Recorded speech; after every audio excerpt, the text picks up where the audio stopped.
This is a black Anglo-Saxon warrior, according to the BBC. They've recently made a new show called King and Conqueror about the conflict of 1066. You know, the Battle of Hastings, William the Conqueror, and I believe King Harold and all that.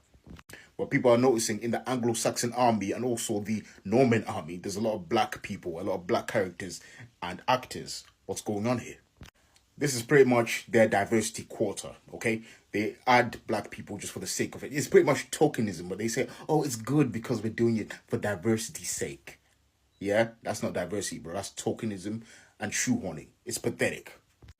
I'm a history buff, yeah. I've researched history. There's no evidence of black knights in the Norman army or the Anglo-Saxon army. If there is evidence, you can feel free to show me, educate me. I'm always open for correction. But as far as I know, there wasn't. So you don't need to add black people and actors into these stories.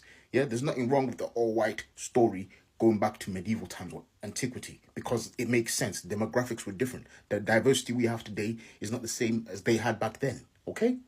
Now, not only is this disrespectful to English people and English history, it's also disrespectful to black people and us as well. You're literally saying, oh, we have to shoehorn you because your own history, your own legacy is not interesting enough, which is not true and it's pathetic. And I'll show you an example how pathetic it is and what easily they can do.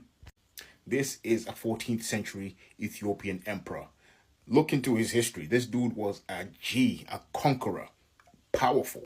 Yeah, they messed with him. He forgave people. They messed with him and he taught them a lesson twice over because he was so powerful. He was sick.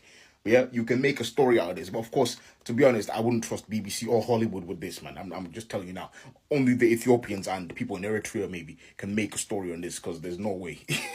You cannot trust them. You cannot trust them. After the stuff that they're doing to their own history, to their own legacy, why would you trust them with these IPs and these stories and historical figures? You can't. But there's no excuse, man. There's real stories where you see black people, African people with epic storylines, epic things that happened. There's pretty much areas of history where you do see more black people. For example, in the Mediterranean. If this was taking place in the Mediterranean in 1066, in another part of history, it would make sense. But no, this is Anglo-Saxon England. You expect high numbers of black people. I'm pretty sure there may have been one or two because they have found someone with 25% West African DNA in England from the 7th century. So it makes sense, one or two. But come on, bro. You gotta be realistic out here. This is crazy. This is crazy.